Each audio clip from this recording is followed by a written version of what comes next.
Hi everybody, Kerry Hales here, and we are doing the Mindset Show this week. And we are going to be here for 30 minutes talking about aspects of mindset in terms of how do you work with your mindset? What are the things that you can do to change that? And just some hot tips, but sort of a longer time on live, giving you an insight into what you can do to change your life and make it something that you really want to be doing. And today I am so excited because I have my man who's going to come on in a minute and interview me. So this is going to be live, so who knows what he will ask.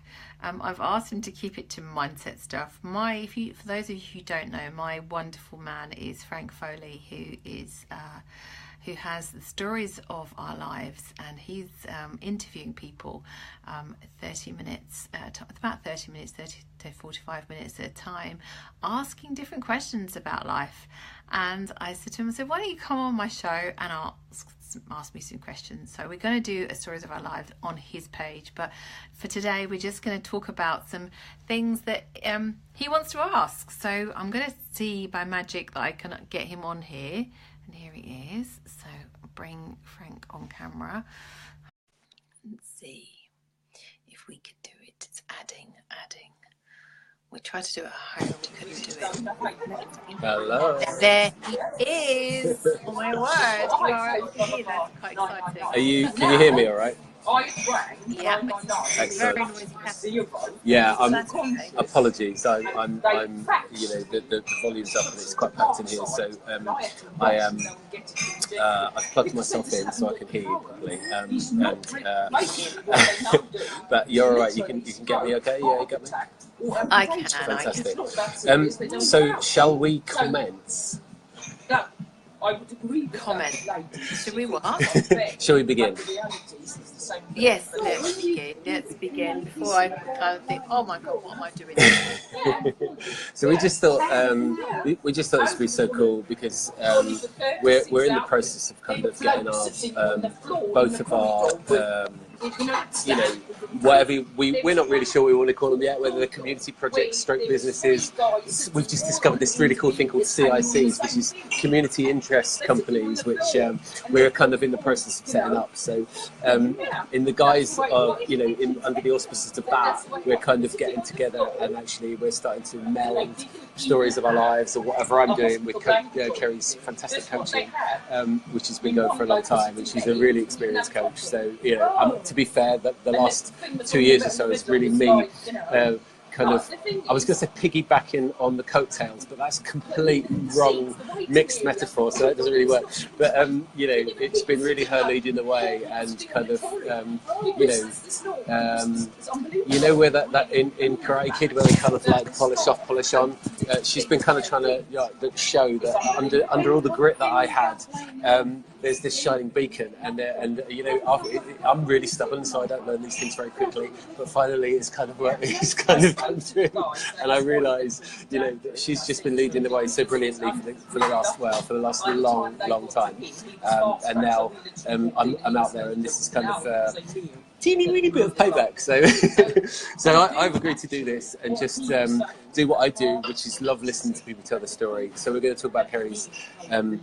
Not necessarily Kerry's story, because we're going to actually stave that stories of our lives, because that's my thing. So we're going to interview Kerry for stories of their lives at some point. But today we're going to talk about coaching. She's invited me on to ask her about coaching. So let's get right to it. Kerry Hales. That's weird. I never call her Kerry Hales. Yes, right. When you talk about mindset, what are you actually talking about when you talk about mindset? What is give us your flavour of what you mean by mindset.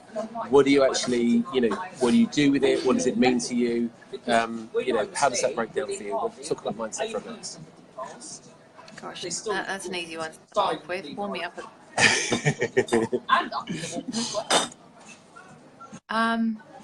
Well, there's easy ways to just sort of to categorise it, like positive and negative mindset. And I guess in terms of mindset for me, is the working of those ladies, I'm going to get those ladies out of my head. Okay. So Can I just stop you for 1 second? This is so brilliant because like everything is your life. Every single bit that comes up is your life. You're living it. You know, it's like we sometimes get into that thing. Like, I'll do this and I'll shine, but it has to be perfect in this area before I can do that. Yeah, and it's like part of the reason we're doing this and we're carrying on doing this is because we were just laughing beforehand, saying like, this is worst conditions possible. It's really noisy. I was rushing, and actually, but you know what? Let's do it. We're going to do it. So that's a total mindset thing there, isn't it? Yeah, I mean, in terms of mindset and getting what you want. So like, part of my focus, all of my focus is understanding people and understanding what it is that they really want to be doing, and using all of their brilliance in an aligned way. So that means sometimes just having awkward conversations and just clearing out bits of their life, or just being conscious of bits in their life that they've got a story going, or a conversation going on in their head that they can't do certain parts of it because of a mindset, an agreement that they've got that it has to be a certain way. So in terms of like doing the mindset show or doing any of my coaching, even if it's a 5-minute, Coach 5 Live, to the mindset show, to one day a weekend, a retreat, working with you, they're all about, can I get that person into present time in their mind, rather than them being of a story of where they used to be, that they're trying to bring forward into that matters today. So that could be something like, that they agreed that when they were 13 that certain things happened in their life, and therefore they've spent the rest of their life trying to figure out how to get over it. Right. And therefore that means that they can't possibly do things on their own, or they don't have the courage to do certain things. They weren't very courageous, or they weren't very brave, or different things that have actually just. So the mindset is all about what have you got to get rid of to get underneath for you to actually be the person that you are under it all. Yeah. So go on, Kerry. It's a good mindset or a bad one. Yeah. That's really interesting, because I think we a lot of the time we focus on like it's a bad mindset and I want to shift that mindset. And I think it's just recognizing sometimes that even the good mindsets, the good, obviously you want to be in that space, but sometimes we can get kind of what we both call sometimes cheerleadery about it, and you can kind of, sometimes that can take you away from, look, my hair is doing weird things. That can take you away from the present moment, and being in the present moment is pretty much as close as you get to being really grounded, I think, and just experiencing right here, right now. To take Angela Bassett's famous line, you know what I mean, and just be here and be experiencing the world right now, and there's a different kind of joy in that. Can you talk about that for a little bit? Yeah. Of being in the present time. Yeah.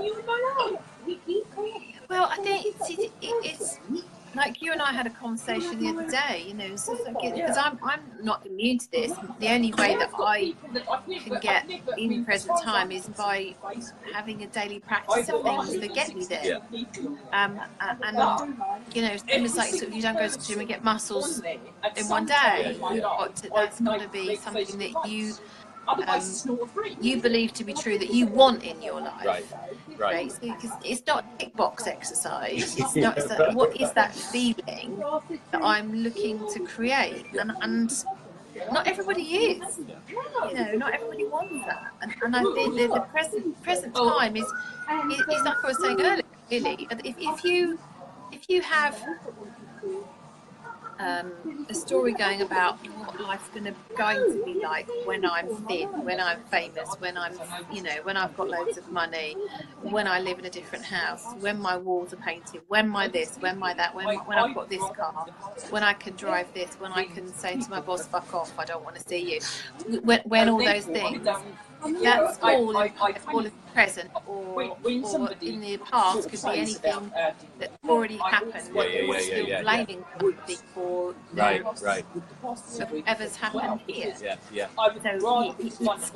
the idea of staying in present time is that you're actually a person breathing on this planet now.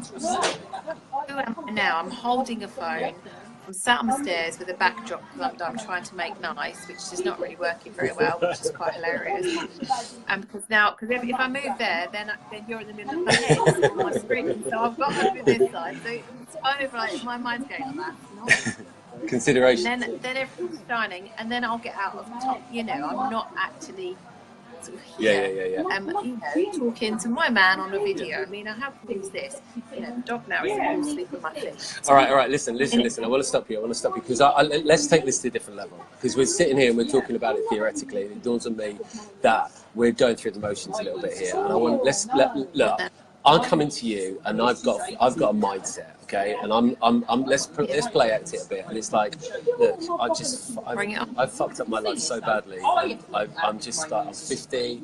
I have no future. I've had so much ability in my life, and I've just wasted so much time. And you're like, there is just no point in doing stuff. I mean, and I know that I'm, you say you can help me, but how can you help me? I don't know what to do. I just don't know what to do. I'm just got, everything I try goes wrong. I don't know. It's like...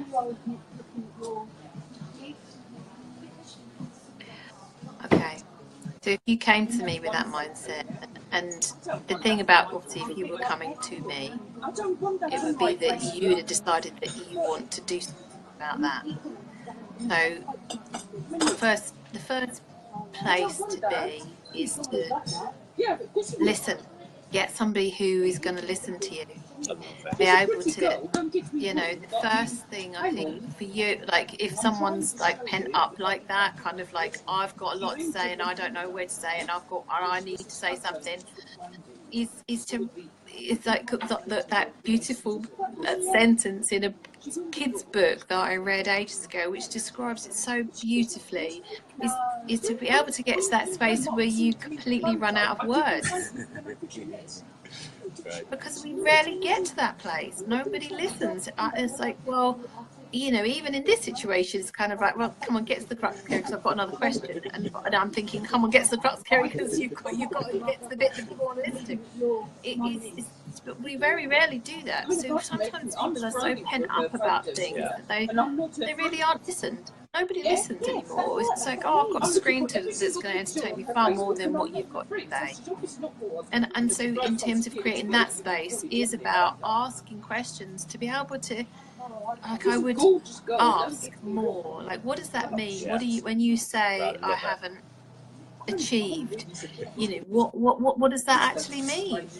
But like you're 50, you're on the planet and you're 50, so we're completely pushing aside any gratitude about you being here. Right. Like you're a worthless piece of human being sitting here at the end of the screen, and that's it. And nobody is worthless. Nobody is worthless. We are here on this planet, and we have been given this gift of being here as a human being, and everybody has something that they are here to give. Everybody. And no matter what age you are, or what story you've got about what you should have created or should have been by now, or how much money or how much wealth or how much whatever it is, you can start at any moment to change that and to be able to say, right, okay, I'm going to just sit here and go, right, what do I want to do? And accepting, the space of acceptance. So it does start with listening. I love that. So okay, it's just brilliant, because it's just like, that character, comes and everything's worthless, and you just and literally what you're doing is like just clearing space in a way. Let them talk it out. Let them get all of it. But it's really interesting, because what's really fascinating is that even when I was saying that, because that is some of my past narrative, as you well know, when you you start to say those words, it's really fascinating. You can get the emotions can really come up, and you can start, you know, you can really feel what that feels like to be in that mindset. But what's really interesting is like you can see how just by watching that character that I played just now, how deeply in your head you are. This is what we call it. We call it lots of different things in our family. We call it ego. We call it being in your head. We call it attachment to thought. We call it sometimes monkey mind. So we call it chimp. But when you're in that, you are completely opposite to being in the present moment. You're not breathing, you're not aware of your breath, you're not aware really of what's going on around you. You are in a story. So you're attached to the story as though the story is the real thing that's present, and not like this cup of coffee or this, you know, the ladies here or the table or whatever. So okay, so I mean, that's brilliant. I love that. I love the fact that you didn't try and like fix it. You know, that's just so brilliant. It's just like, what do I do in that situation? If this crazy guy comes to me, no, I'm joking. But if this person comes to me and they're really in a fixed mindset, what I do is I listen. That's just so beautiful. And I think everybody, what you were saying about listening, I think everybody just, you know, just take that on board if you're watching this and just think about that. Just that the ability to sit in non-judgment and listen to someone when they're really in their heads is such a powerful thing. God almighty, it excites me so much. Okay. Powerful listening is vital, I think, because I mean, and I think especially as a coach learning many years ago, and you know, and also coming from a background in project management and solution focused things, and I'm very solution focused, and you know, if someone's telling me a problem, I'm thinking I've already got an answer for that, you know. Whereas and that will take me out of present time. But it's never an answer. I'm never giving an answer. I'm giving a question for you to find that answer. Can I just ask you a question right there? When you say that, because that's brilliant. I love that. But in a way, to me, and I'm just going to see where you go with that. But to me, when you say I'm not really giving an answer, I'm asking a question.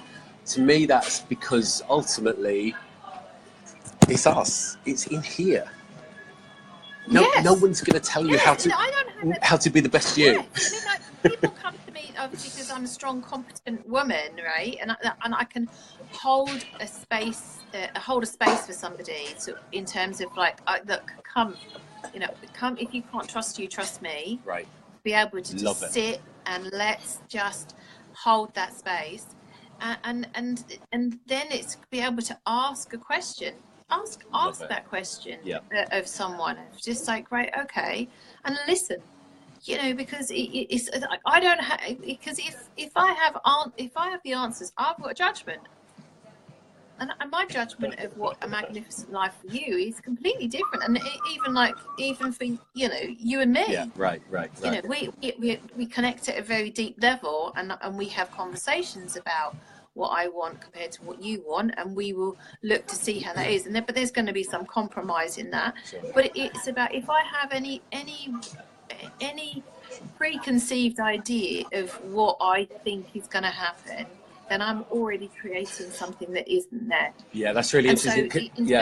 Can I just say one thing? Just into that, that's really interesting as well, because it's like you kind of, it's like when you coach, you treat people with immense compassion, whether that means being tough on them or whether it means being completely open. But what I love about what you do, because I've obviously lived with the echo of what you do for 12 years, but what I love what you do is like, it's like you have this absolute sweet spot, which is, I'm absolutely there for you in non-judgment, and I will help you be you, but I'm not emotionally attached to the outcome.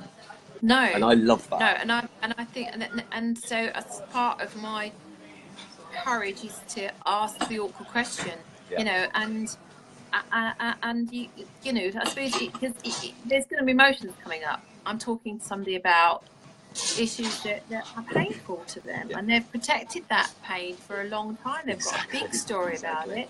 They don't want to talk about it. There's not anybody that they can talk about it to, or they haven't in the past, or they've tried and they can't do that. And so it can be anything from of just being able to say, do you notice what do you see what happens there? And it could be that there's sadness there, that they're pissed off. You know, it's just like, and a lot of, you know, and they'll try all different things, because we all have a game of what works that avoids that question.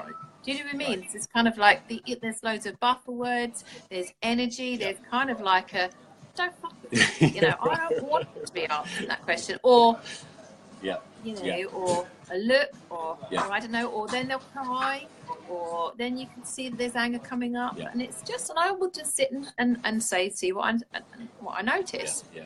Yeah. You know, because it's like sometimes we have to just get past that to get to what actually is really there, and that's the sweet spot for me. I'm just there's you know, like, what's really under there, like what's really going on. I think that's really, you know, yeah. if you've got a judgment about it, then I'm going to call you on it, because that judgment may well allow you to go live the life that you really want to be Absolutely. living. That's what, you know, when I'm doing stories, I'm just aware, I'm just going to say this. If anybody's got any questions, because it's 20 past and we said we were going to talk for 20 minutes. Oh yeah, well done for you. I've just been looking, Like, so listen, if you've got questions, or if you anything. know, if you want to ask anything, you know, Yeah. just throw it up and we'll try and deal with it, but we're going to carry on. But if I can remember what I was going to say, I think a couple of things come up. I think it's like what we have both done a lot of work on, and it's, you know, a bit of a journey, you know, we can use whatever metaphor you like, but I think it's getting really clear about who you are, because no one can tell you how to be you. Sometimes we get a bit distracted by the noise, and you know, Yeah. I shared a post earlier on with Joe, who's watching, about that kind of, you know, some of our cultural beliefs or whatever it is. My thing is stories. I've always been fascinated with stories and how, you know, we get attached to stories. Stories can express our brilliance, but we can also get, like you said earlier on, we can get attached to those stories and we can get really limited by them. You know, I'm always late, we say, and then you kind of like, you know, then you start being that story. So just talk about a little bit when you break through. Can you just talk about, because what comes to me is, and you said it, is awareness. Can you just talk about a little, like, awareness and noticing, because that was one of the other things you said.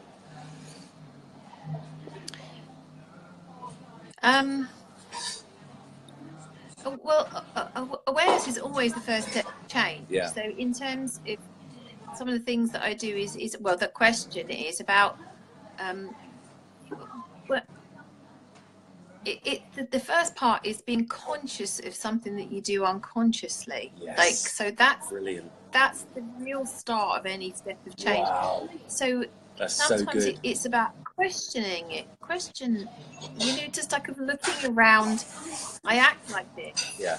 Right, and then just asking yourself some more questions, like what's going on there. Right. So sometimes it's just like underneath, like we had an honest conversation, but we're always having honest conversations. But earlier on, I said, you know, that I'd really noticed, like I wanted to do some deeper work on myself. I wasn't sure where or what was going to happen, but I put it out there, and I knew that I wanted to do something, and I was unconscious of what that was, but I knew that there was something that I was just feeling a little bit closed off about people, a bit kind of like, I'm all right, you know, you stay over there, I'll be okay. And so that was an unconscious thing. And now we're at the second level of being conscious of an unconscious thing, of knowing now when I'm closing down my heart to things. Right. For fear of being hurt. Yes. And then it's like how the third part is being conscious of a new pattern, so conscious of a new conscious behaviour. So an awareness is always the first part of that, even at the different stages. And sometimes you can jump from one to the end straight away. It's like, I'm unconscious this, now I'm aware, I don't need to do it again, thanks very much. But other times you need to just sort of peel it back a bit, especially when you're talking about heart stuff. Right. I think that's kind of. I think also it's you know, because the stories are always going to go, aren't they? They're always going to, you know, your mind's constantly working, your thoughts are coming through. Some of them are random, some of them are directed. You're always kind of working in that way. So the stories are always there. You're attracted to different ones.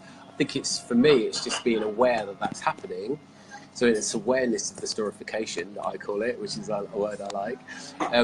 But it's also, you know, to come back when you get caught, when you get attached to something, when, you know, like this bloke or over here has pissed you off, or this woman's on the radio said this, and you start getting attached to the story and how the world is wrong and everything like that. It's just to come back to a very kind of almost like a very a really present awareness. Do you know what I mean? A really simple awareness of like, I'm right here. I'm just a 50-year-old man sitting at a table. You know what I mean? Is that there's that kind of awareness as well, isn't there? There's the awareness of like, I can see my patterns, which is what you were talking about.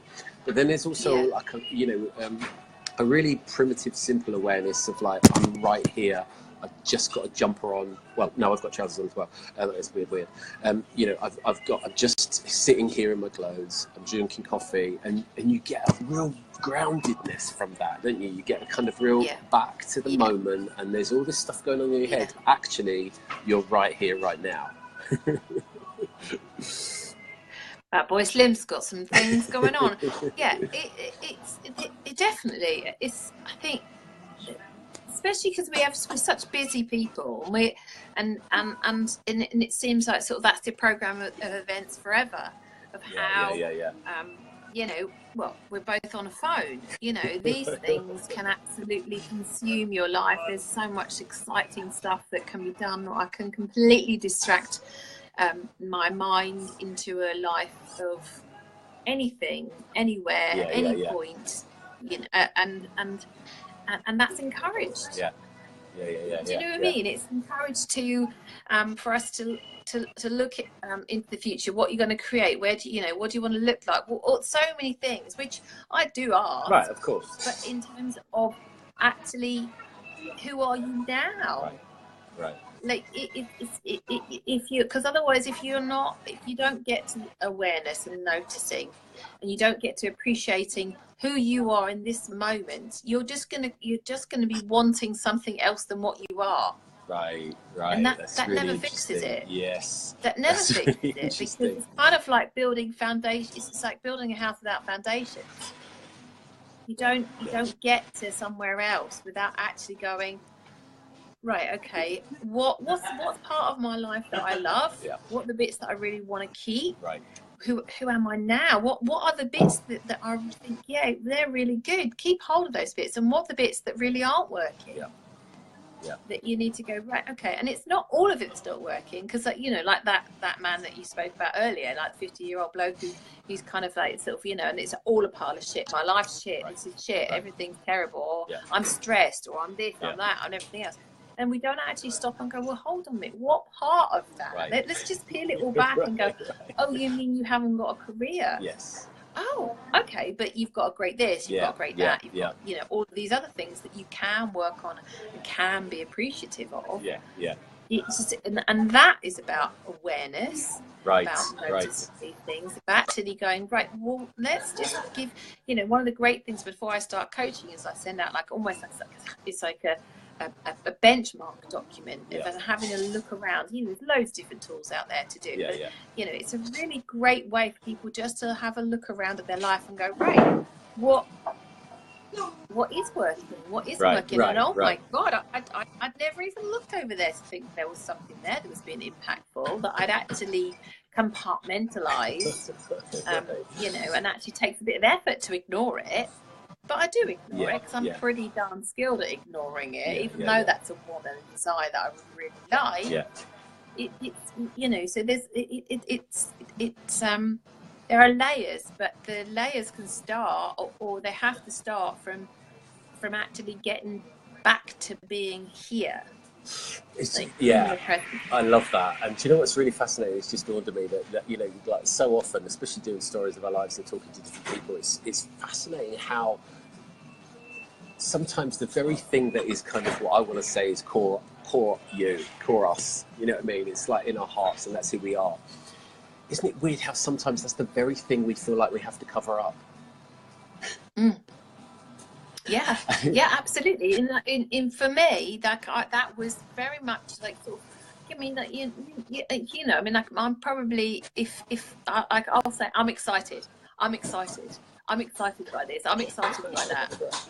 And that generally is my sense of well-being. If I'm or happy-go-lucky Hales.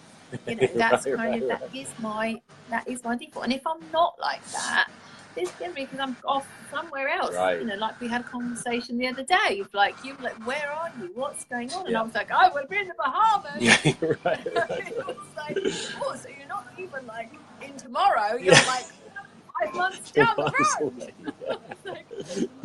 That's brilliant. That's brilliant. I'm aware that it's 12:30. Are you? That is half past Yeah. 12. We could go on as we do, and I think that's a great thing. I just wanted it was lovely to be just.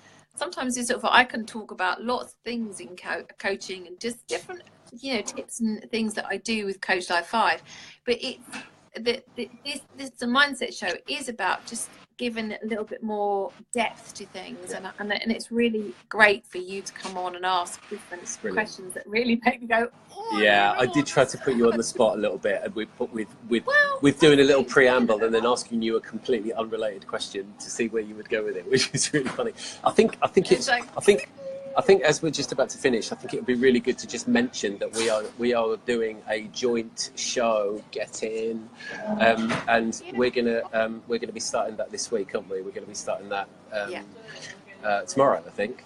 We have tomorrow night. Tomorrow night. 8 o'clock, is it? Have we picked a time? 8 o'clock. Okay, so we're going to be doing a show, and we're going to be talking about a lot. We will have sorted out a backdrop by then. Right. We're going to be talking about things like that we have come to through doing work on just being, my thing is how do we thrive. I love stories, and so we're going to be talking about how you get to a position of acceptance in your life. We're going to be talking about gratitude. We're going to be talking more about awareness, mindset.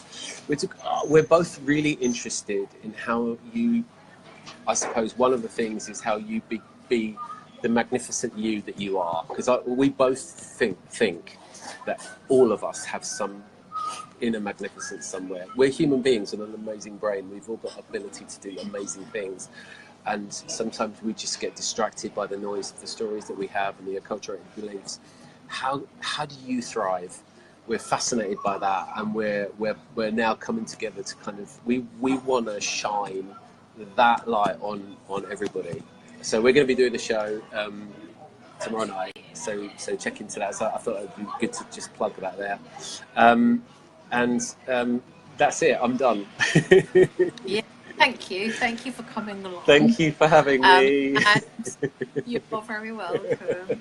And so what I will also do is that Frank does amazing interviews with people on his page called Stories of Our Lives. Real people, not scripted illusions of edited, filtered versions of themselves. Real people are and he asks really poignant questions, and the joy that's been coming from them, apart from his absolute delight in doing them, it for me is just seeing that we're all the same, like underneath the values that we all have and the wants, and asking questions of people, and then going just seeing that there are patterns that are emerging. The more you do, the more you see actually that there's more that connects us than disconnects Absolutely. us. Can I just really quickly just speak into that just really quickly? It dawns on me the more I do it that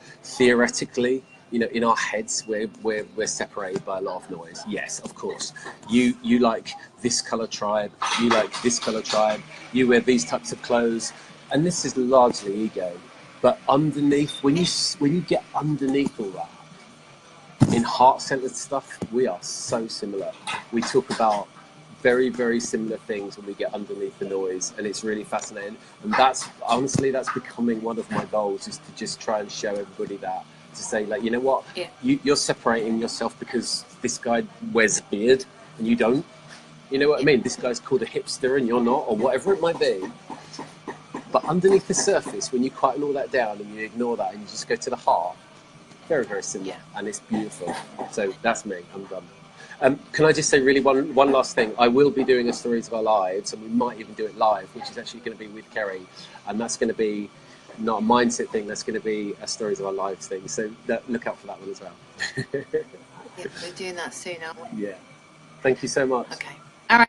Thank you, everybody. See you soon. Here, and we will be back next week. Bye. See you later. Bye. Bye.